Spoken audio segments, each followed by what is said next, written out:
IVM. Hi, I'm Utsav, a behavior researcher by training and a slow traveler by passion. Postcards From Nowhere is a travel podcast where I condense a decade of travel experiences and explore not just the where, but also the why and how to travel. My stories emerged from slow traveling the less explored parts of the world: Bosnia and Herzegovina, Armenia, Uzbekistan, and even China. At the end of each story, I give practical tips and new ideas about how to travel better.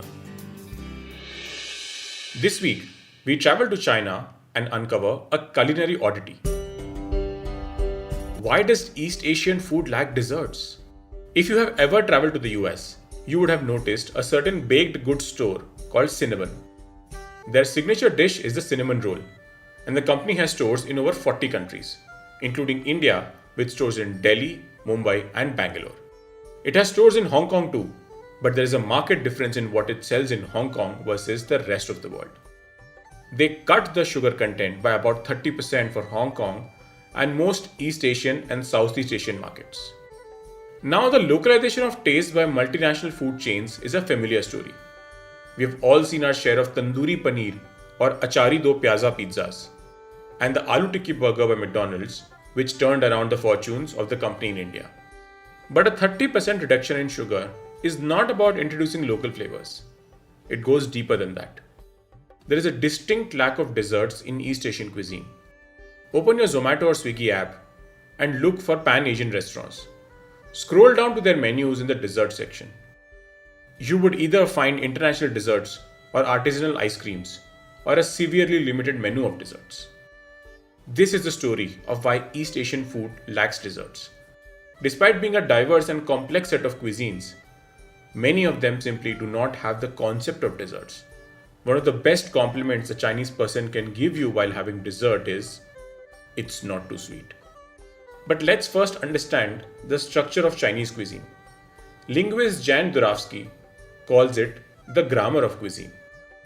So for example, American cuisine follows salad, mains, dessert, while French cuisine follows entree, salad, fromage, dessert.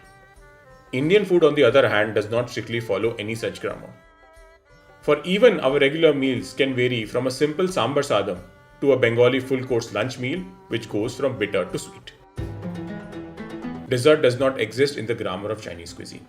There is traditionally no exact Chinese word for dessert. The most frequently used modern translation, Timban in Cantonese and Tianlian in Mandarin, is a word which refers to sweet snacks, not to dessert. Instead, the end of a traditional Cantonese meal is marked by a serving of savory soup. This is not to say that Chinese cuisine does not have sweet food. There are sweet soups called tong sui, which literally means sugary waters, that act like small snacks or small late night meals. The grammar of Chinese foods is different. A Cantonese meal consists of a starch portion like rice, noodles, or porridge, and non-starch portions like vegetables, meat, or tofu. These can be mixed in one dish, which gives rise to the famed chow mein and egg fried rice. Or the meal could simply be plain white rice with separate dishes being served with it. The Cantonese word for the non-starchy food is sung. The word for grocery shopping in Cantonese is mai sung or buying sung, because it is assumed that you would have the starchy staples in your house. One of the major reasons for the grammar of a Chinese meal is genetics.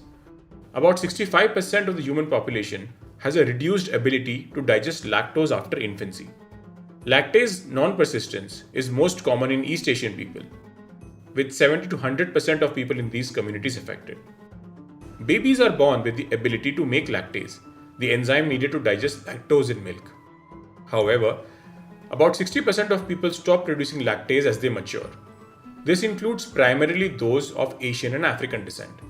A study estimated that 92% of adults in China have trouble absorbing lactose. More recently, China's Preventative Medicine Agency suggested that by the time kids are 11 to 13 years old, around 40% have lost the ability to digest it. Given how strongly milk features in desserts across the Western world, it's no surprise that people of Northern European descent tend to retain the ability to produce the enzyme and drink milk throughout their life. The other major reason is the philosophy behind Chinese cuisine. While the cuisine in itself is very diverse, with each state boasting of its unique cuisine, there are two major streams of thought. The first is the unity of food and medicine. In traditional Chinese pharmacology, whose history goes back to over 4,000 years, medicine originates from food. The idea of the unity of diet and treatment was systemized and popularized during the Zhou dynasty, from 11th to 3rd century BC. Food and medicine were considered distinct yet inseparable from each other.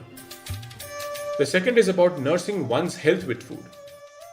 Compared to the first principle, this is preventive. It says that the tongue cannot be satisfied and calls for restraining the desire to sample every taste. As Indians, this intrinsically appeals to us, as Ayurveda also has similar principles. These principles, when applied to food, reveal the full story.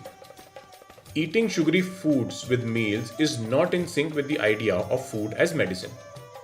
Traditionally, the northern central plains, which was the cradle of ancient Chinese civilization, pursued a moderate seasoning in cooking. It usually balanced these 5 tastes: sweetness, sourness, bitterness, pungency, and saltiness. This is a critical difference. Sugar is seen as a condiment, not as much as a taste unto itself. Additionally, recent scientific discoveries have found certain taste receptor genes that are linked to sugar intake and preferences. Interestingly, it turns out that based on genetic profiles, Chinese consumers are more likely to be considered super tasters and have a lower preference for sweetness as compared to people of other ethnic backgrounds. Another additional factor is the other food habits which influence sweetness. A paper published in the Food Quality and Preference Journal demonstrates that the consumption of hot water can intensify the taste of sweetness. Participants in the experiment reported feeling intensified sweetness in dark chocolate after drinking water served at 20 or 50 degrees Celsius, compared to after drinking water at 4 degrees Celsius.